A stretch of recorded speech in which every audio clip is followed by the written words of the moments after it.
Okay, I think we can go ahead and get started. Yeah. Okay. I can only see you, Vincent, so you can hear me all right? Okay, great.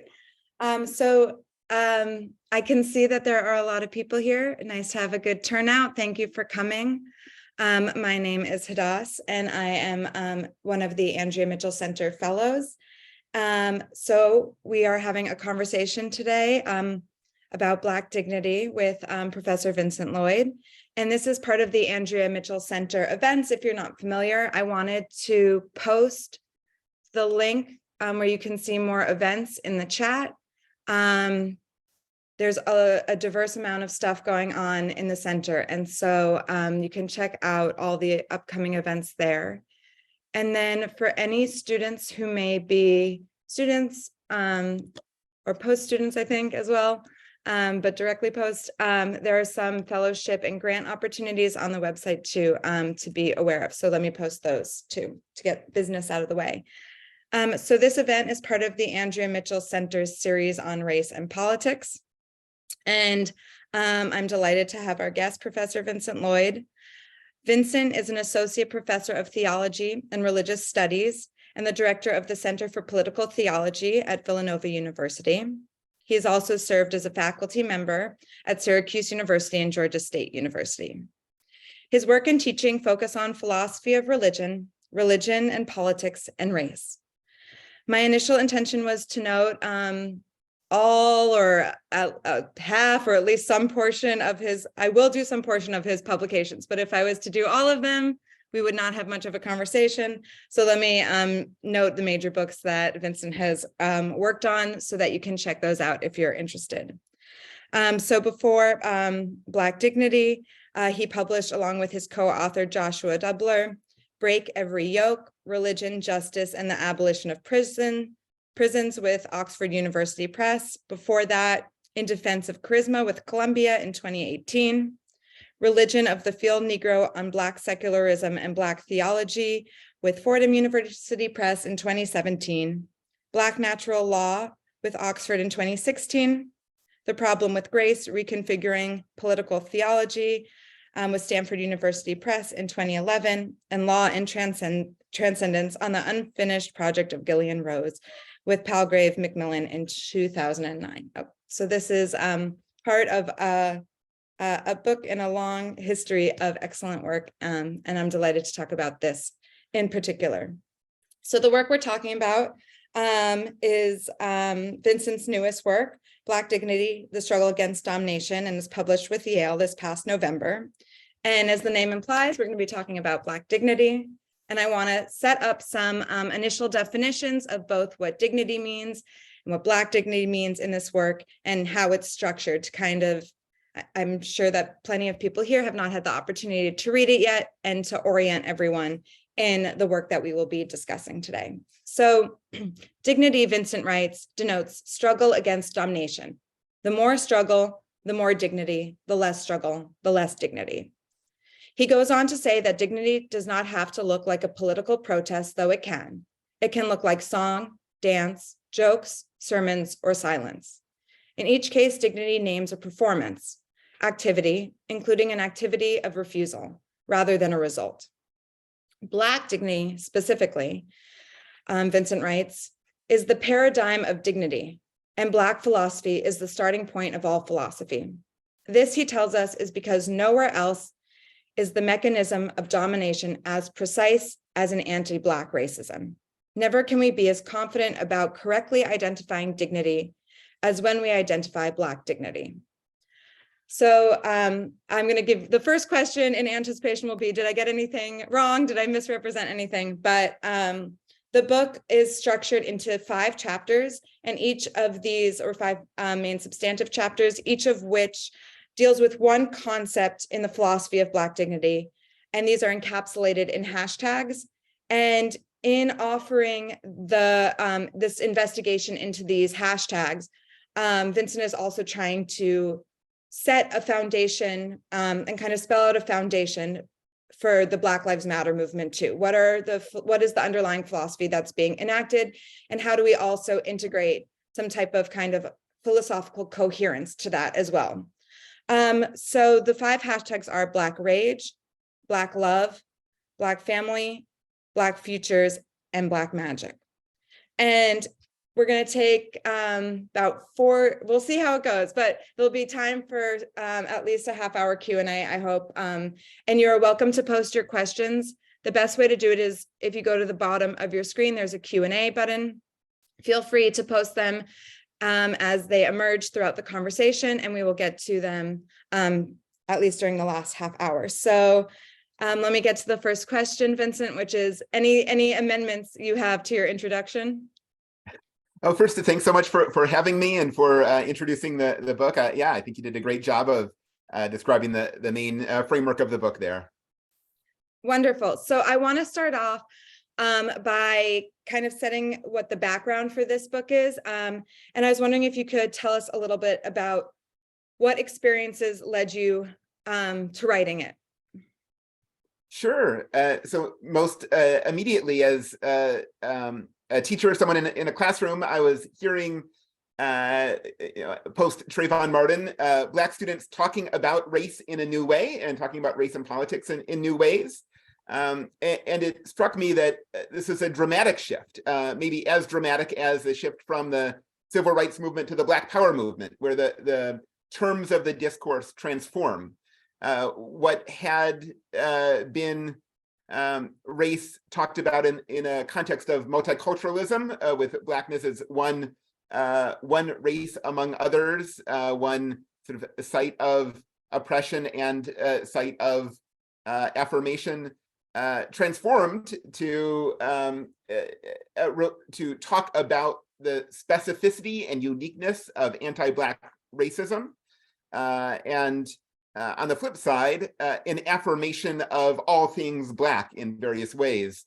And I wanted to figure out what was going on. Were there what was a political transformation happening, and were there things about the world that were being noticed, right? That we can now think and talk about through this change in discourse that I was hearing from students and from young people around me. So that was part of the start of the book project. But I was also interested myself in thinking about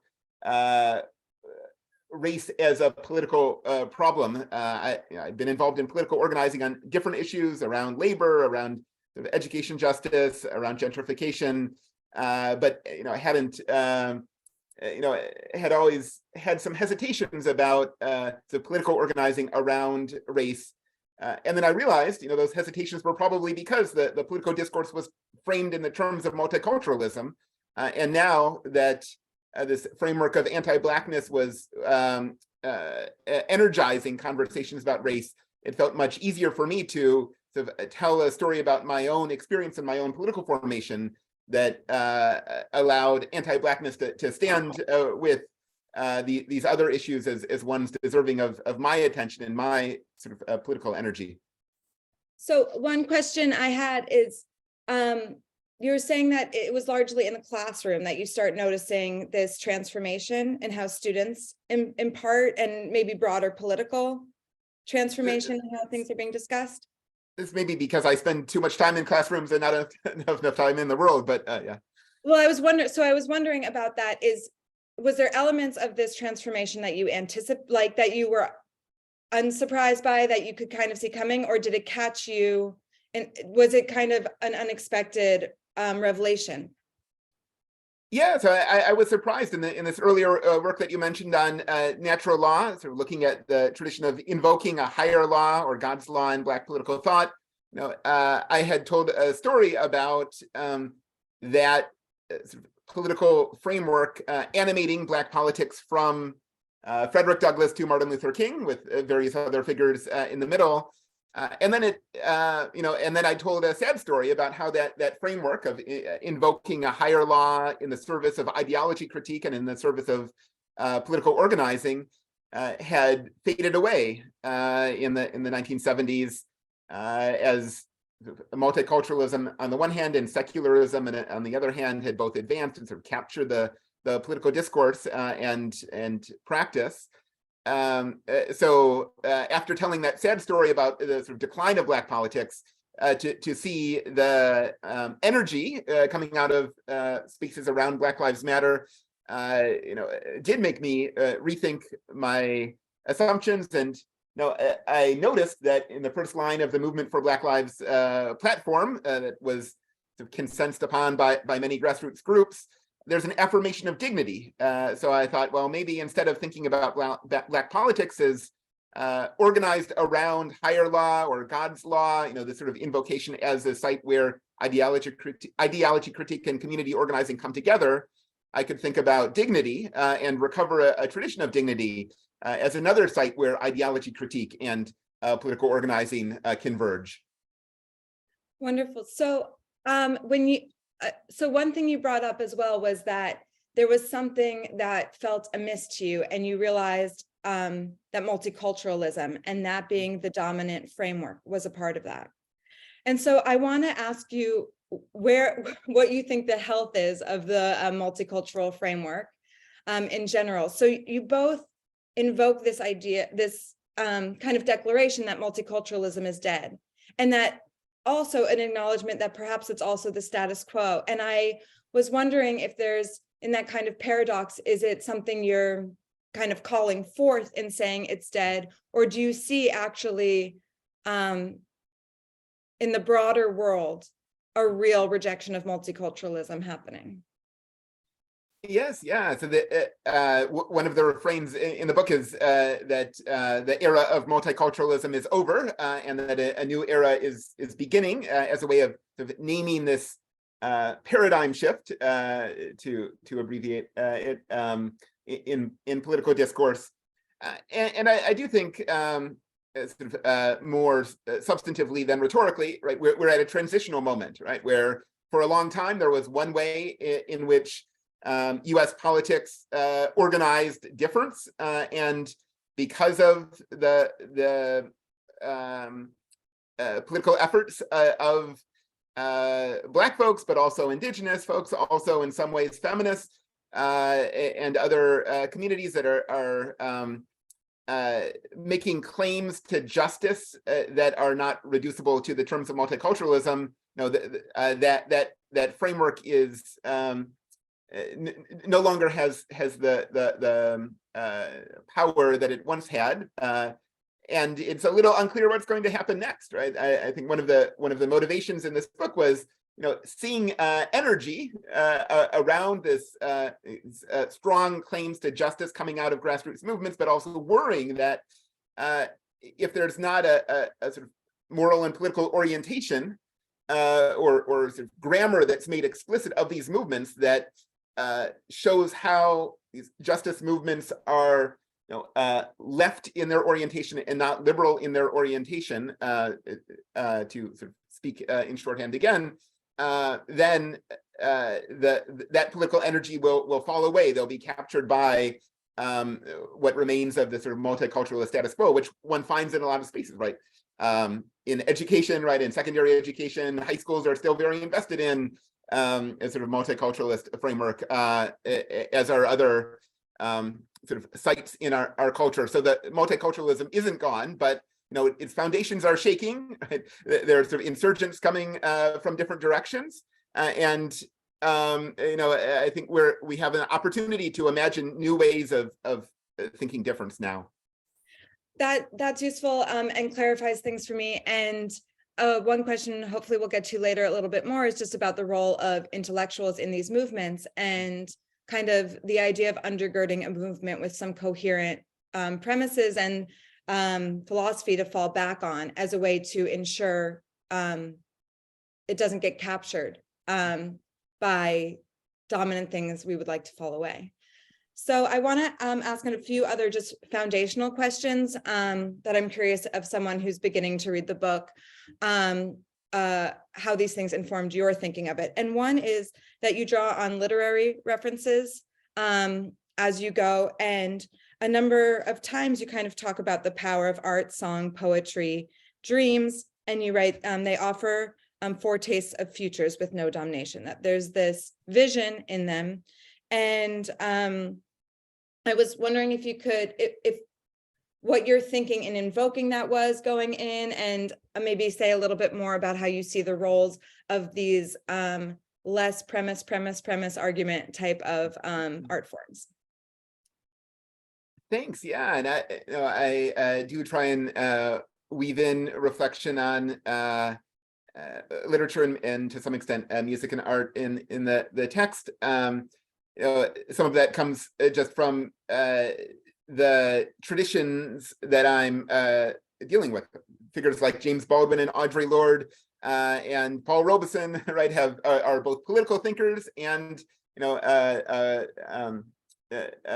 artistic performers in some way, and so it seems like grappling with not just the claims that they make, but their political imagination, which is more than just the claims, is important. But more generally, it strikes me that there are two quite different sorts of registers appropriate to political thought, right? One is negative, right, and focuses on identifying where there is domination, how that domination is not just local, but part of a system, how different systems of domination interlock with each other, and what sorts of strategies and histories might be useful in responding appropriately to domination. That seems like one sort of thing, right? Another sort of thing is a positive vision, right? Imagining a world without domination that can orient us in the present and can orient political movements, but also political theorizing in the present. And I worry that it's a tricky thing to imagine a world without domination. If we're living in a world that's in which we are deeply formed by systems of domination, then what we're trying to imagine in the future, our imagining will also be deeply formed by systems of domination. So, and I think that's particularly true in terms of the way we, when our mode of imagining the future is more conceptual and more rational. So to imagine a world free of domination, it strikes me that the best tools are those that are the farthest from the conceptual and the rational. That includes the literary and the musical and so on. So you're discussing this vision of dignity that really has to do with struggling for a world without domination, but the specific, the specific subject is that Blackness and Black dignity are not just one flavor amongst many of forms of trying to bring about a world without domination, but there's something paradigmatic about it. There's something kind of pure and archetypal, not just an archetype in a example sense, but that there's a qualitative difference, it seems to me, in your description of the function of Black dignity. And to start at a very, I guess, elementary level in some ways, I was wondering if there was when you say Blackness and when you write Blackness or Black dignity, obviously there's a lot of debate about what the content is when you say Black, right? What is the history that's being invoked? What is the meaning that's being invoked? And so I was wondering if you could talk about the definition of Blackness that's operating in this work, and whether or not that is at all mutable, or whether or not there's a very consistent core to it that you see when writing. Mm-hmm. Yeah, so I think we're at a very exciting moment for Black studies, right? In that there are all sorts of there's all sorts of creative theoretical work happening in Black studies that is thinking about Blackness in new ways, and that's dovetailing the paradigm shift in more public discourse and more political discourse. And within Black studies itself had been captured to some extent, to a large extent, by this discourse of multiculturalism, and had been importing theory from elsewhere. In the last 10 years or so, Black Studies has started exporting a theory, has started developing accounts of Blackness that I think help think about politics, but also literature and other fields in new ways. And I'm intrigued by discourses around Afro-pessimism and Black fugitivity and other sites at which which are generating a lot of creative energy around the concept of Blackness. But I also worry that there can be a rather mystifying sense to claims that Blackness is ontological or Blackness is metaphysical. It seems to me that there's a much simpler way of thinking about Blackness as political, right? Which shares with the Blackness as ontological claim, prioritizing something that's not skin color, something that's not genetics, something that's not culture. But when we're thinking about Blackness as political, we can link Blackness to a long tradition of reflection on domination, right? Centuries old, millennia old tradition of thinking about domination, because the paradigm of domination is master and slave, right? In the tradition of European political thought and in various forms in other contexts as well. So thinking about that as a paradigm of domination, thinking about Blackness and the as tied to the afterlives of slavery, that is Blackness as uniquely tied, uniquely close to this paradigm of domination. I think that opens up new ways of thinking about Blackness, that acknowledges the distinctiveness of Blackness, but also doesn't get sort of sidetracked by the sort of mystification that can happen in the sort of ontological Blackness as ontological discourses. So, okay, so with that, I think you've answered another question of mine, which I always appreciate in some ways, but I want to see if I understand it correctly, is that I was going to ask on page 150, 151 for your reference, you discuss the Black tradition and very much as a kind of a singular unit. And it seems like in that answer, what you're pointing out is that obviously there has been a lot of variations in the Black liberation movements of different approaches to it, but they are unified by, right, what you call this kind of, is it the primordial moment? What is the term that you use? It's I think primal scene sometimes appears. Primal scene, yes, of the master-slave dynamic. And that it does seem appropriate to me that if you're going to talk of a tradition, you can at least unify it under that sense of anti-domination in reference to this scene. And am I correct to interpret it that way, or do you see any elements of the history of Black liberation movements as things that really run counter in any way? Like, do you accept kind of the entirety of movements led by Black people as part of this, or do you see that? So yeah, how inclusive is that tradition, I suppose? Yes, yeah. So I mean, I think there's some distinctive work for the political theorist in looking at complex histories and trying to figure out what's central and what's peripheral, right? So in social movements and in justice movements, people say all sorts of things, right?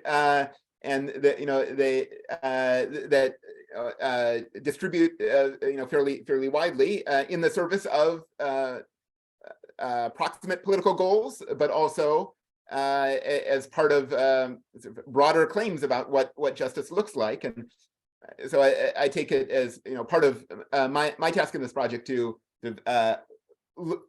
from the perspective of the present, from the perspective of 21st century Black justice movements, to look back over some history of various Black justice movements and to name what I take to be central and emphasize that over elements of those movements that I take to be more peripheral or more incidental or more sort of pragmatic. And so I want to participate in and in so doing help to constitute that tradition, which takes which people sort of loosely refer to as a Black radical tradition. And I want to sort of say that central to that Black radical tradition is this challenge to domination in its paradigmatic form. And I think this what's kind of reoccurring to me in this conversation is just this, this kind of this conscious effort to not just be a spectator of politics, but to invoke the vision that you see as emerging in order to advance it as well. That it's really maybe in the critical theory tradition of I'm going to critique things in order to advance a certain worldview as well. Yeah, and I mean, so one hat I wear is in the sort of religious studies space, where I think there's a lot more comfort about talking about traditions as having histories, having exemplary figures, having sort of constitutive practices, and participating in those traditions, and moving those traditions forward by naming other figures as exemplary, naming other historical moments as important.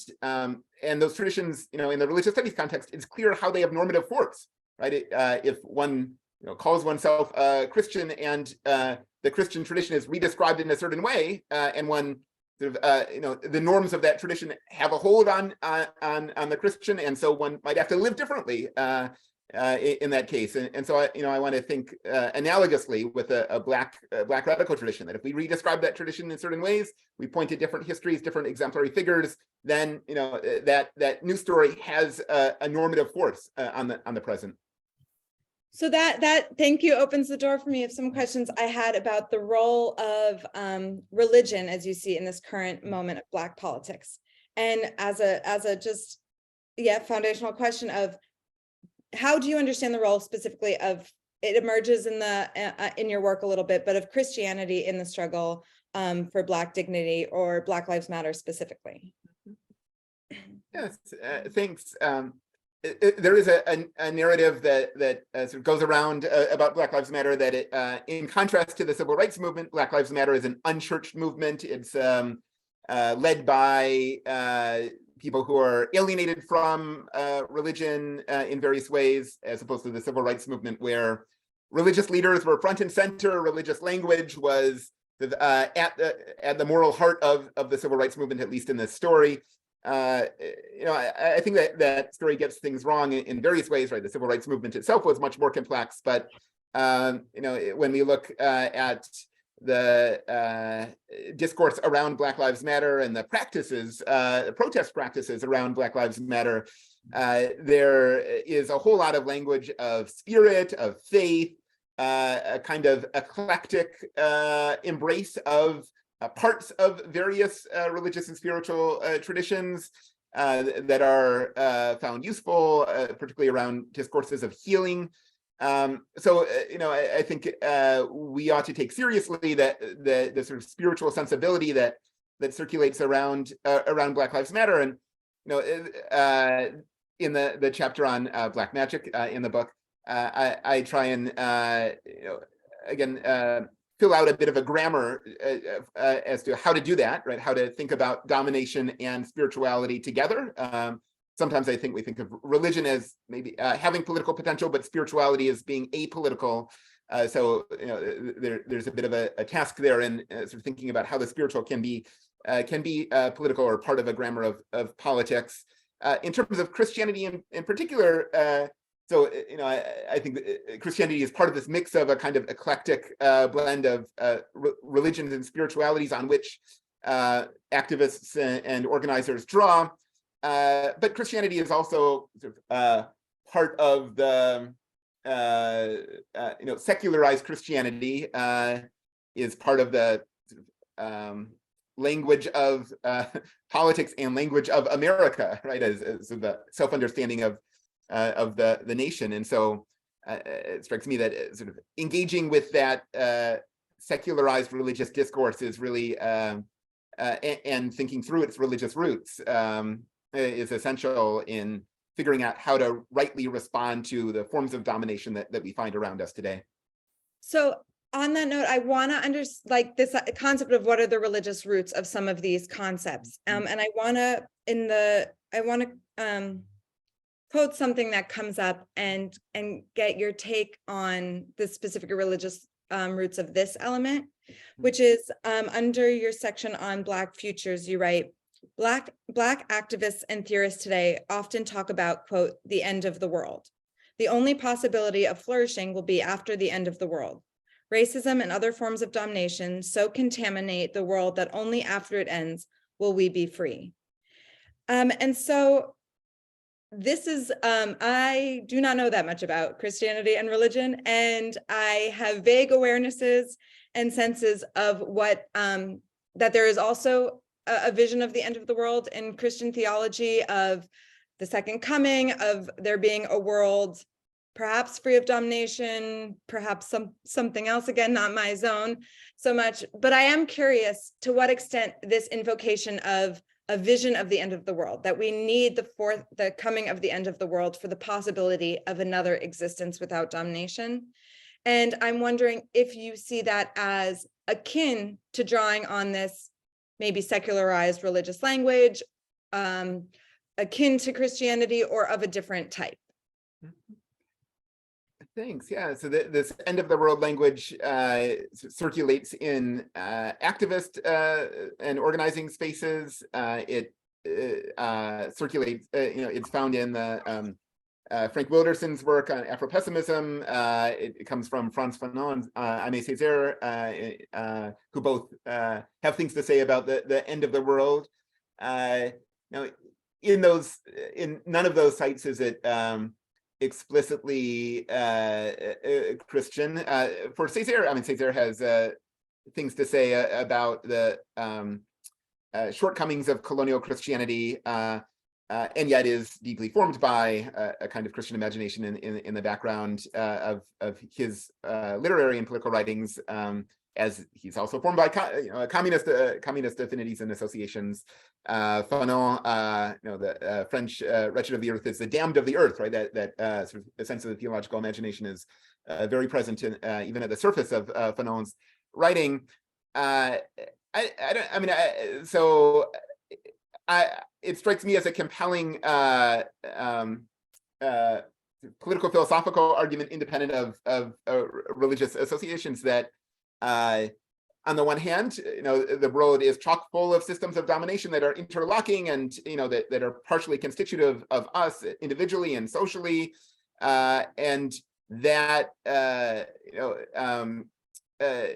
would lead us to just a kind of tragic sensibility that I don't think is particularly politically empowering or well sort of tuned, unless, right, there's also some vision of a world without domination, which one has to sort of imagine in a different register. So I guess maybe there are echoes of Christian sensibilities there, but it also just strikes me as descriptively right about how domination infects the world and the need for an alternative story, which is rightly, I think, described as a story of the end of the world, because it's the end of the world full of domination, if one wants to have some motivation to sort of fuel organizing in that direction. So with this different register that this is occurring in, is that the register, going back to the question, is that the register of art and music? Is that, and then you also discuss an important kind of part of the underlying philosophy underlying this is the distinction between ontic and ontological. And I was wondering if you could say something about, is this in one of those two registers? Is music and art in one of those two? What is a little bit more about what this register, that this call to the end of the world, this vision without domination, is operating in? Thanks. Yeah. So that maybe I'll start with the ontic versus ontological thing. So one of the thoughts here is that there's something parallel happening in recent Black studies conversations with what happened in discussions around the work of the Jewish philosopher Emmanuel Levinas, half century plus ago, or more ago, in that Levinas took a particular event, that is the Jewish Holocaust, to require a shaking up of how philosophers did their work, and a recentering of philosophical work, a rerouting of philosophical analysis through a particular experience. In his case, the experience of the encounter with an other, and through the encountering the face of the other and the infinite in the face. And there's a whole story there. And if for Levinas, one is going to develop any sort of philosophical or political argument or conceptual analysis, it has to be routed through that encounter with an other. So it strikes me that something similar is starting to happen in these Black study spaces, where appreciating the full power and effects of the Middle Passage requires a shaking up of how philosophical thought happened, or how theorizing happened, to play sort of loosely with these terms, and a rerouting of all philosophical and political analysis through this experience of domination, this sort of paradigm experience that the Middle Passage approaches. And when we do that, when we route our analysis of a concept through that experience of domination, I want to call it ontological in a similar way as Levinas. It says it's getting at something deeper than just noticing a problem out in the world and finding the best resources to address that problem. It's noticing domination in the world, figuring out the structure of that domination, and then responding to domination rather than just responding to a sort of surface level problem. That surface level problem I call ontic in the book, following Levinas, following Heidegger in a broader tradition there. So that's an ontological distinction that comes up a bit in the book. That's in that sort of negative register, identifying forms of domination and responding to them in the opposite direction, in that sort of positive register that might animate or energize organizing efforts, as this sort of imagining in artistic or otherwise aesthetic terms that the end of the world and what happens after the end of the world. That's clarifying. Yeah, thank you so much. We'll turn to I have two more questions I very much want to ask. So I will ask those two questions, and then we'll turn to the Q&A. And so I think it's a taboo thing to ask someone what they think the world will look like when we are all free and there's no domination, but I'm still going to ask what it will look like. So when discussing Black futures, you write, "What do we hope for everyone to have? Freedom, a world where all are free from domination in every form." And my question is, I think maybe perhaps a little later, you do say that this will not be a post-gender or a post-racial necessarily world. So I was wondering if for you there's something of Blackness, and you can say skip this, but is there something of Blackness that's preserved in whatever vision you do hold of the end of the world and the world without domination? Is there a vision of Blackness that you envision being preserved in that space? Thanks. Yeah, no, it's a good question, and one I want to resist, right?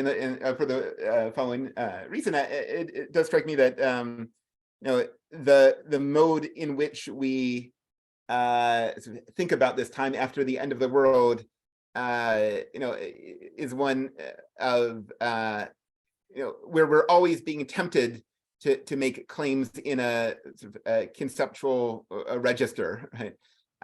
And whenever we succumb to that temptation, we're smuggling current forms of domination into this future vision, and so disorienting our political judgment in the present. because it's being animated by this vision of the future that's actually created by a projection of forms of domination in the present. So I mean, I do want to think more in terms of responding to imaginative productions, right? There's some discussion of the science fiction writer Samuel Delany in the book, right? Who Octavia Butler in different ways also is doing this, painting pictures of a future that are radically different from the present, that are not perfect visions of a world without domination, but that inspire us in various ways to think anew and energize us in the present. So I want to think more in terms of responding to various forms of imagination rather than getting sort of sucked into the sort of conceptual level there.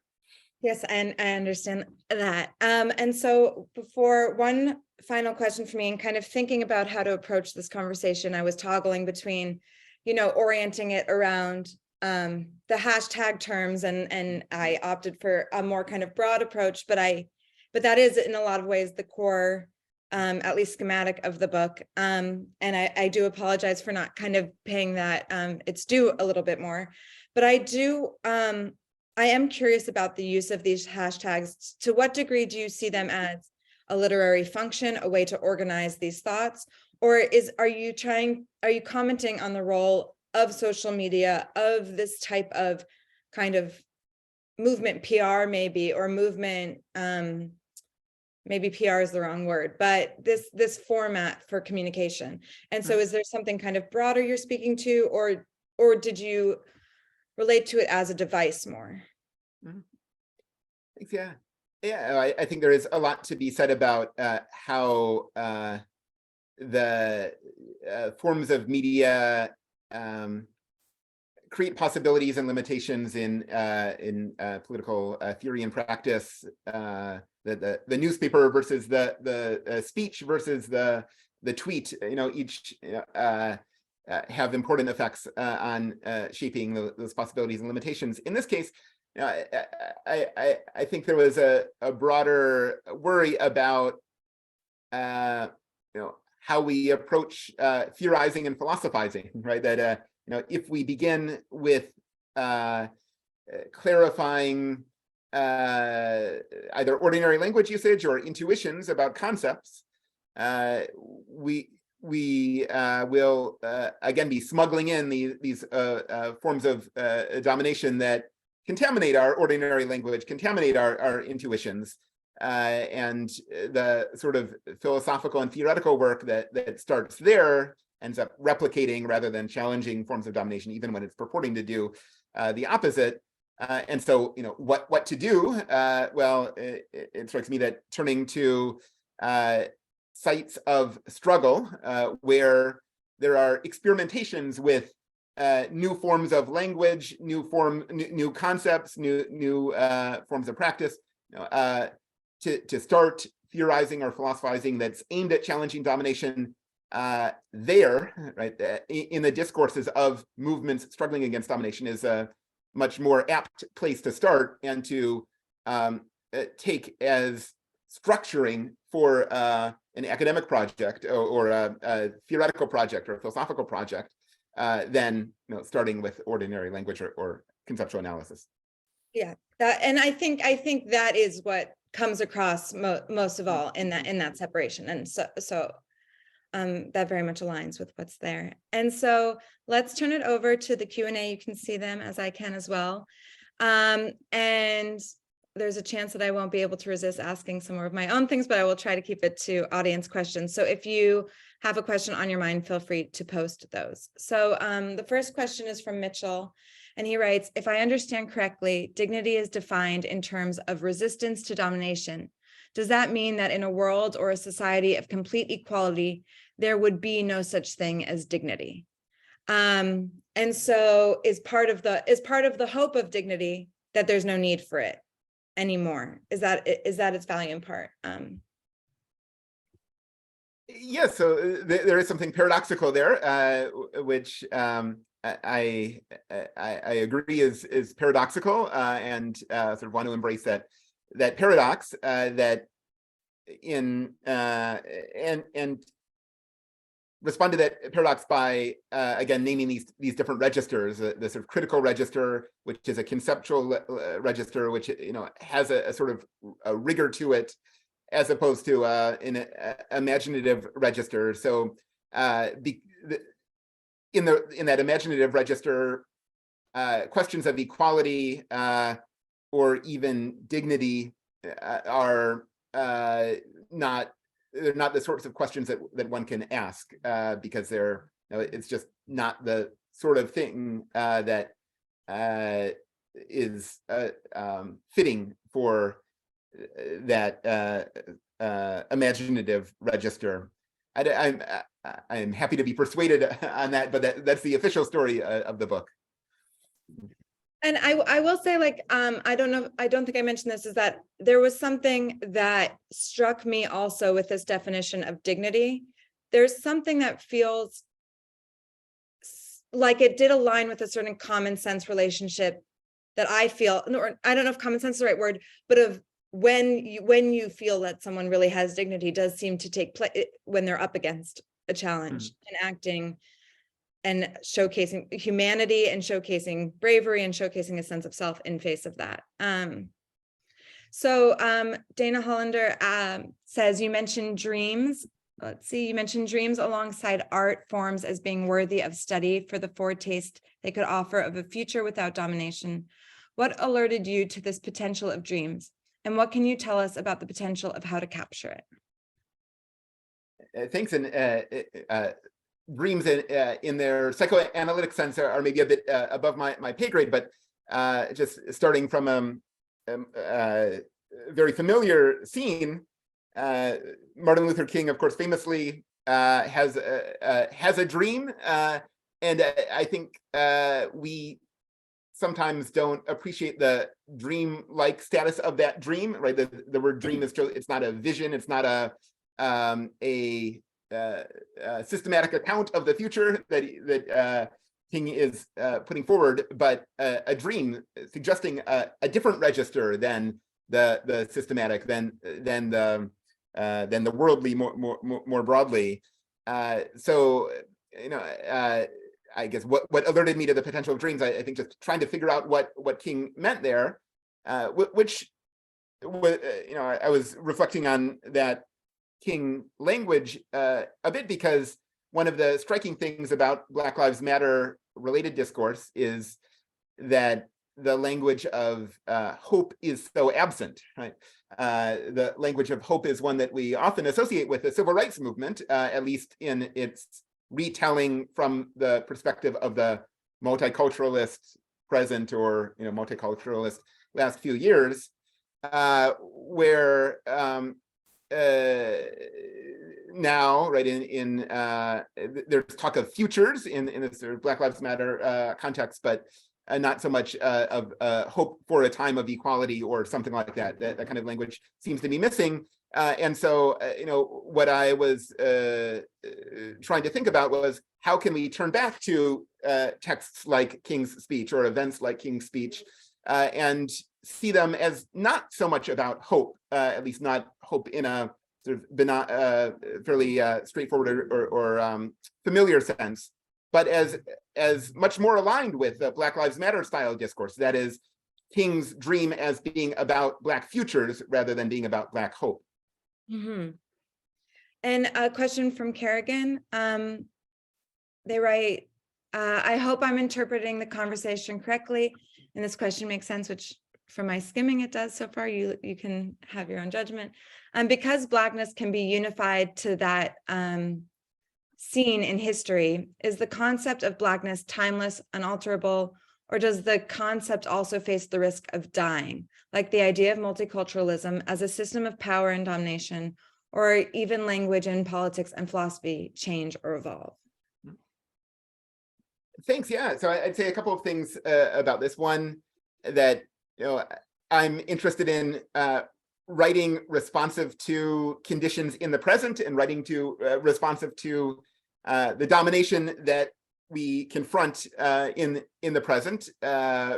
And I I am not interested in putting forward a timeless theory or one that, or I wasn't interested in writing a book that would be the same book that ought to be written in 20 or 50 years or should have been written in the past, right? It's a book responsive to our moment.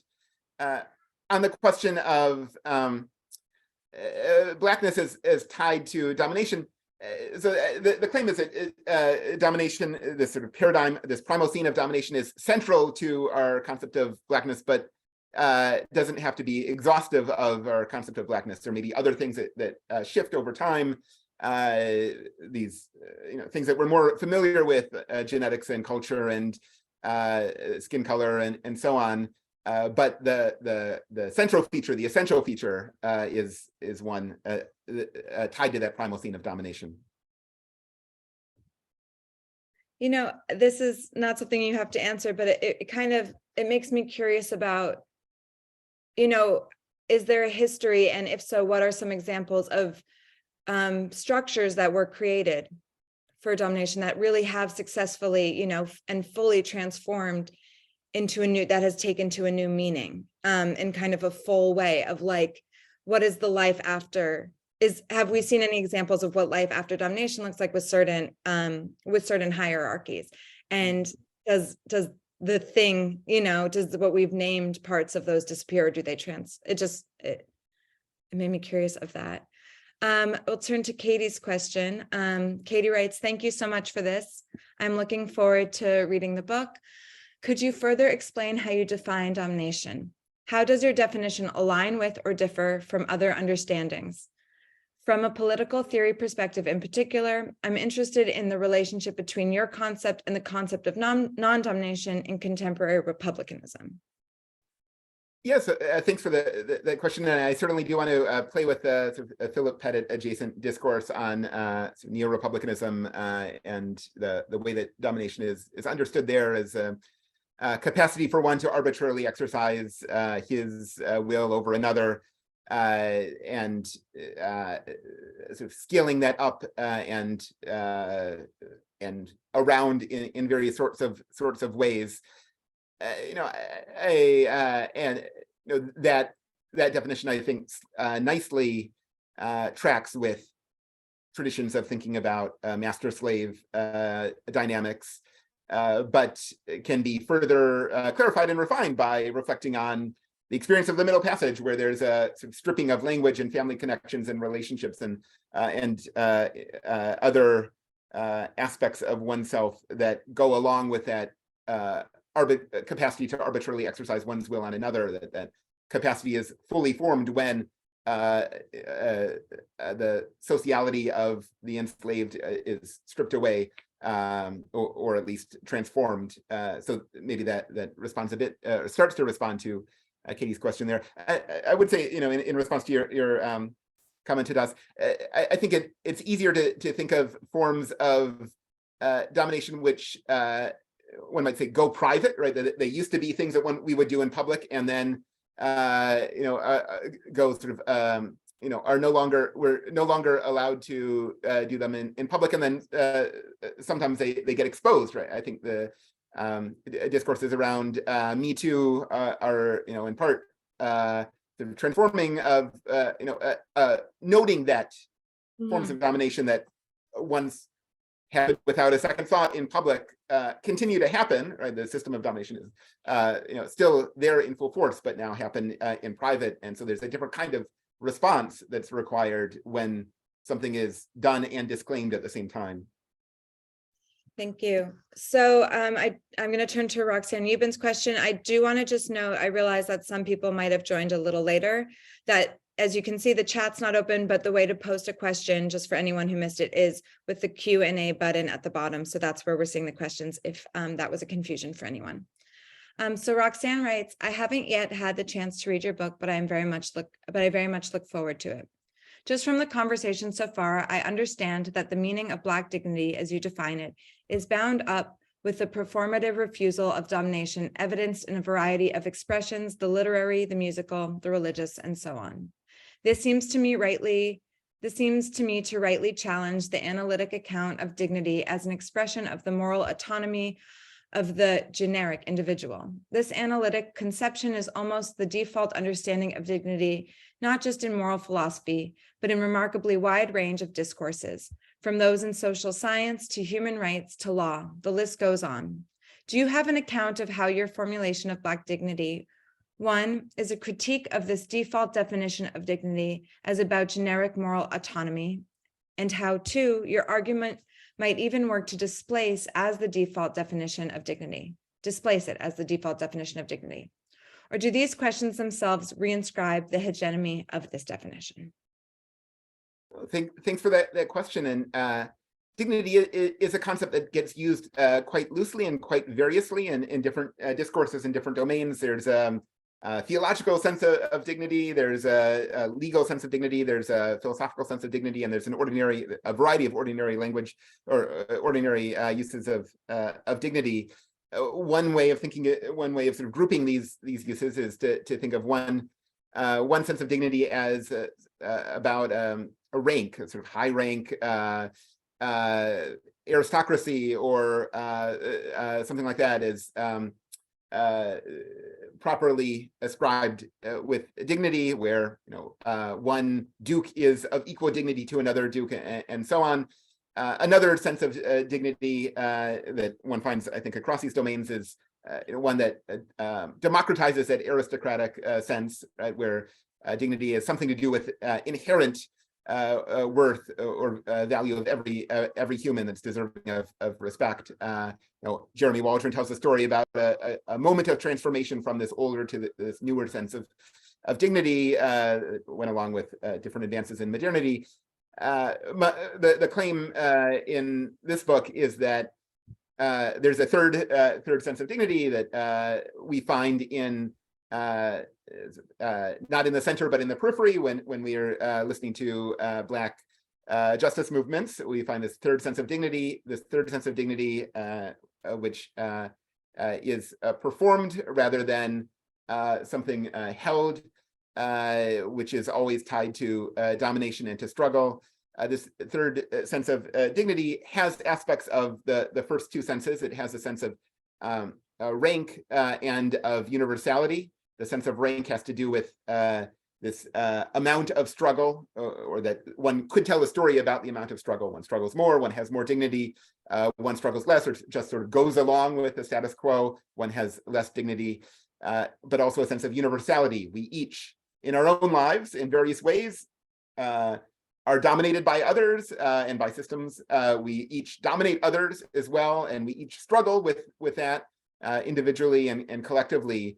So there's a universal sense as well as this rank sense packed into this third concept of dignity.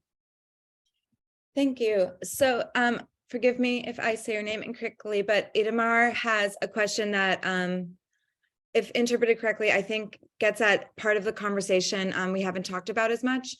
And so he writes, given the exhaustion of multiculturalism as an organization of difference, how do you approach the relation between different differences in your work? Thanks. Yeah. So among the important developments in recent Black justice movements are two things that seem like they don't go together. One, that anti-Blackness is qualitatively different from other forms of racism and other forms of oppression. And two, that an intersectional lens, that is one that examines the interconnections between forms of domination, is essential for both theorizing and organizing politics. And these seem different, but I'm not sure that they are as different as they seem. So if what we're concerned with is domination, and Blackness provides the best site for clarifying what we mean by domination, clarifying how domination works, clarifying the strategies and tactics for pushing against the domination, then there can be multiple forms of domination, that are all worthy of struggle. And for each of these, we can learn things from reflecting on a Black experience, because Black experience cleaves most closely to this paradigm of domination. And so, that second insight of recent Black justice movements, that an intersectional lens is essential for political theorizing and practice. I'm happy to affirm that seems right. But as we're taking that intersectional lens, we also need to be referring back to and learning from the particularities of the Black experience, because that's where we get special insight into domination itself. Thank you. So we have another question. Feel free to keep posting. I have some more if the chat ends up empty, but Aura writes, I may have missed it, but looking out at today's American culture, do you see even a glimmer of the end of the world? Thanks for the question, Aura. And I think we're at a transitional moment, right, where things that had been taken for granted up until 2008, 2010 are being called into question. We see socialist movements in the US that have an energy that they never had before. We see organizing and activism around climate change that's energetic and transformative in really promising ways. We see new forms of feminist organizing, trans organizing and discourse, as well as Black and Indigenous justice movements that are each naming the depths of domination that fill the world and attempting to imagine otherwise. This seems very different for me from 15 years ago, where it felt as if the multicultural frame connected with neoliberalism, connected with forms of state organization and corporate organization, had a hegemony on the discourse and even on the forms of political imagination that were possible.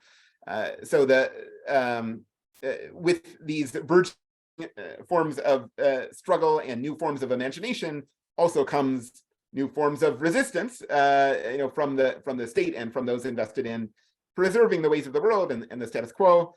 I think that intensification of struggle that we see in the Trump and post-Trump era in various sites is in some ways hopeful sign, because it marks the end of capture of public discourse by the certain set of economic and political forces.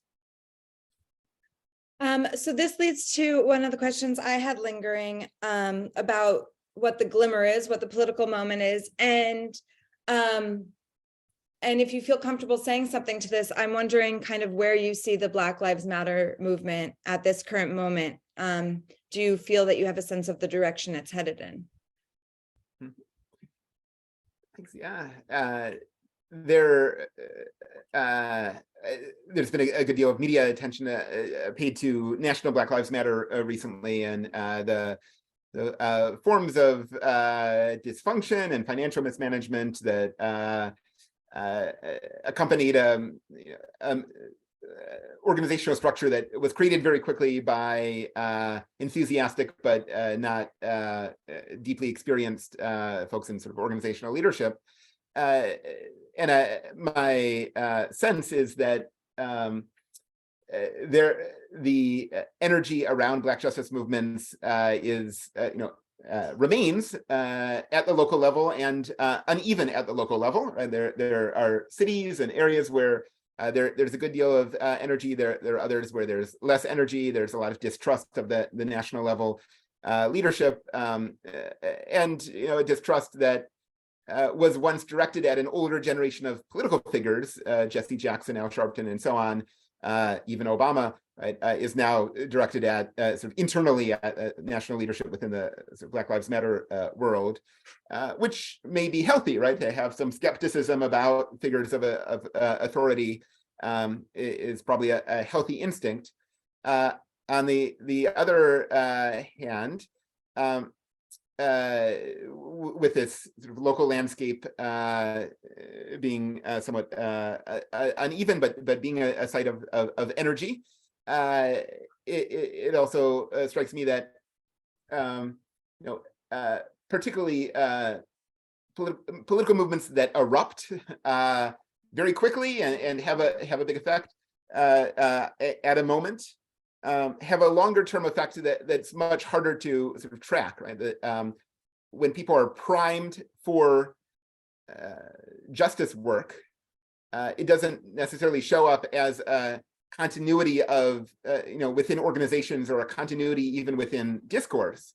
But the work that Occupy Wall Street did in priming people to get involved in later political movements, the work that even the Obama campaign, the first Obama campaign, did in priming people to be attuned to justice questions in a way that they weren't before, and to see the potential of organizing as a center of political life rather than being sort of spectators of national electoral politics. I think that primed people for all sorts of other justice movements. So I think Black Lives Matter in general is a story that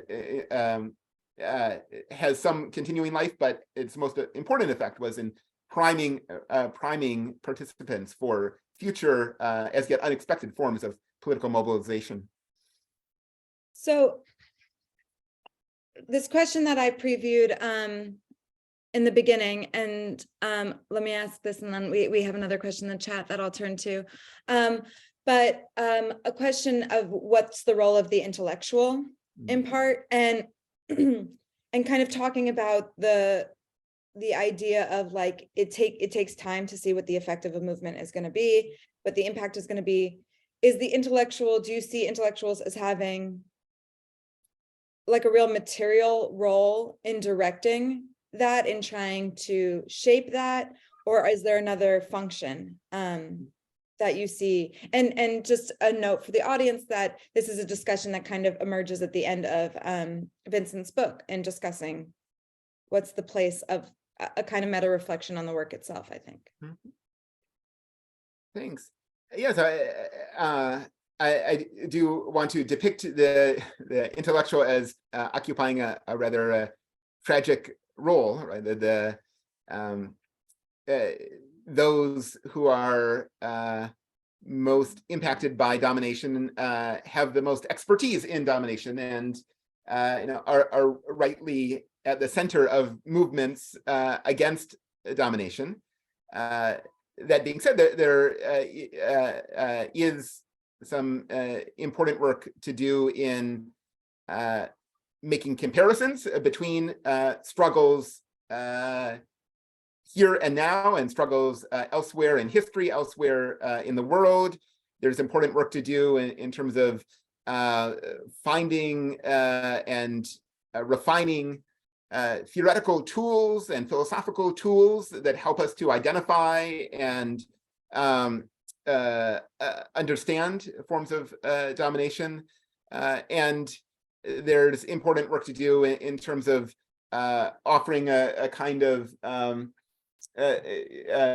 offering stories about traditions of struggle and what holds them together. So that seems like important work for the intellectual. I don't know that it's redemptive work. I mean, to invoke the sort of vaguely theological terms, it does, and the old left terms, right? The intellectual is not the proletariat. The intellectual will not be saved when the revolution comes. But there's still important work to do in this sort of tragic mode for the intellectual. I hope so. I definitely hope so. So yes. A question we got is, can you address the link between dignity and solidarity? Are assertions of dignity ever divisive within oppressed communities rather than rallying? Thanks for that question. So it does strike me that one of the advantages of moving from the first and the second conceptions of dignity, that is dignity as a rank or status or high status, and dignity as something inherent in our humanity, to a third concept of dignity as something performed, is that this performance is always a social thing, right? A performance is something that brings people together. Performance sometimes forces judgment, right? About whether you're going to join in the performance, whether you're going to resist it, whether you're going to, how you're going to relate to it. Performance is, also has, at least in a sort of ideal type, is somewhat open-ended, right? It's not just me and these particular people, but others can copy the performance. Others can transform the performance in various ways.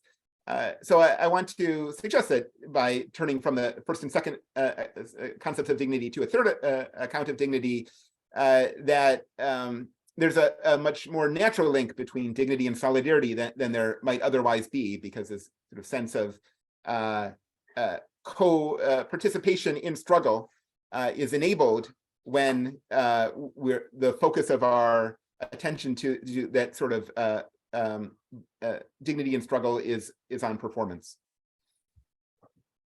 The Q&A is still open and I will keep my eyes on it, but in the meantime, I want to return to a little bit of what you discussed about kind of, I don't know if this is the right word, but the cooptation of the Blackness studies field. And it puts you right, it puts you in a position of perhaps antagonism with some of the field. I'm not sure, but I was wondering if you see the transformative work to be done in Blackness studies. Do you see that as an uphill climb at this juncture? Do you see it as already well on its way, or kind of where do you see Blackness studies as a field right now? Mm-hmm.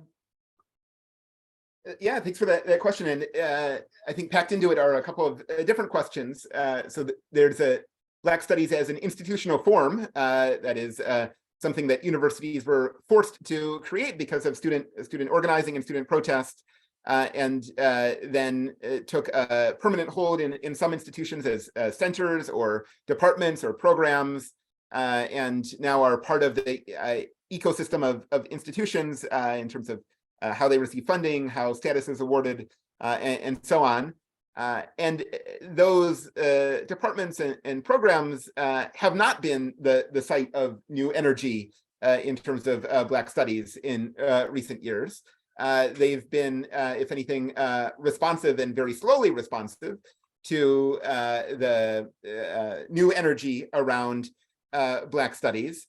That new energy has often come from, from a sort of convergence of activist discourse and discourse around the academy, and sort of at the margins of Black studies, whether it's in literature or in political theory or elsewhere. I think, just as a sort of side note, the transformation of the academy post-2008 financial crisis has enabled the porousness between movement, sort of justice movement spaces and academic spaces that I don't think was there before, and awareness within academic spaces that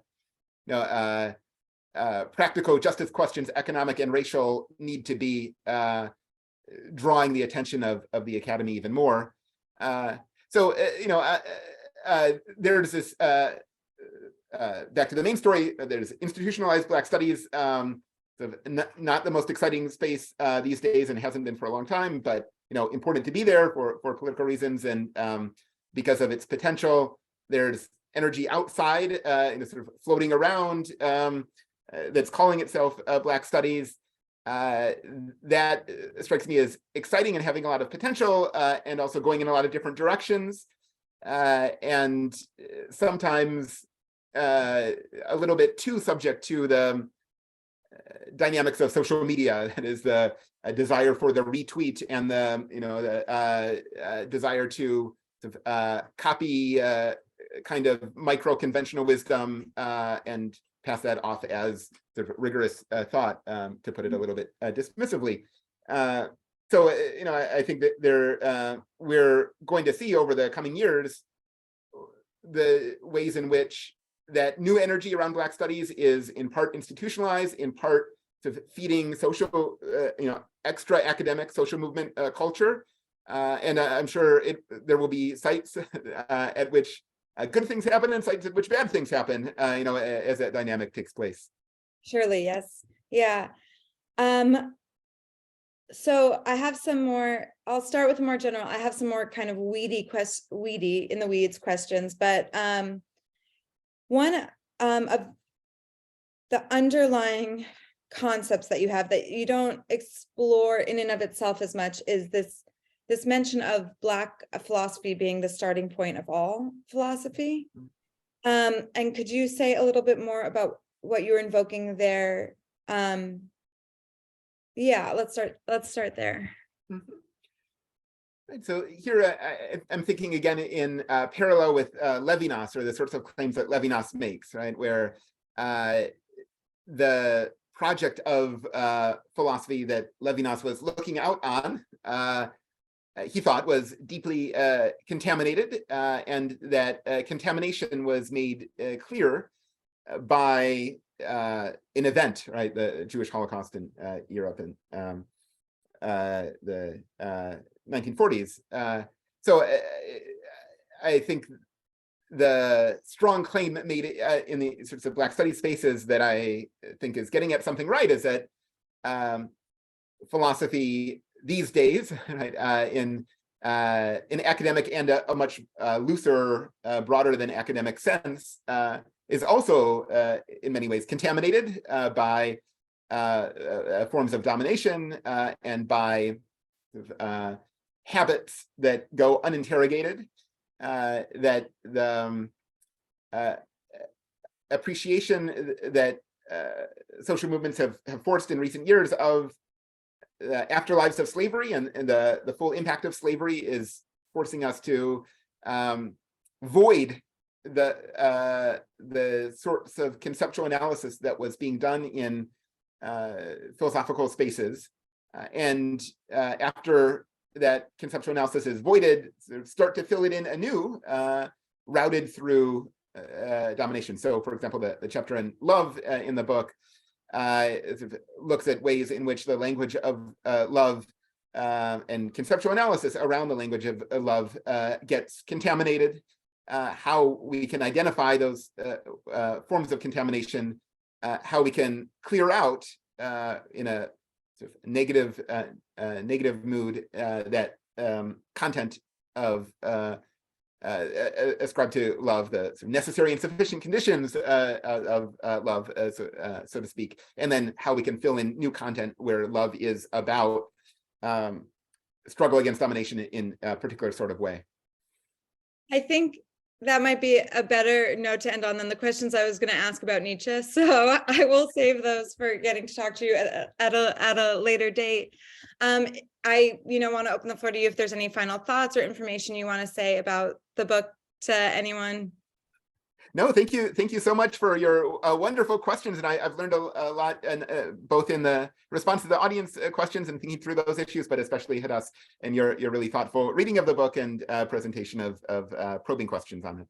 Well, this, it was an enriching work to read, and this has made it even more so. And I really appreciate your time. I appreciate everyone for coming. And unfortunately, you don't have the appropriate round of applause that would happen after something like this. But really, thank you. And I'm looking forward to continuing the conversation with you elsewhere, hopefully. Great. Take care.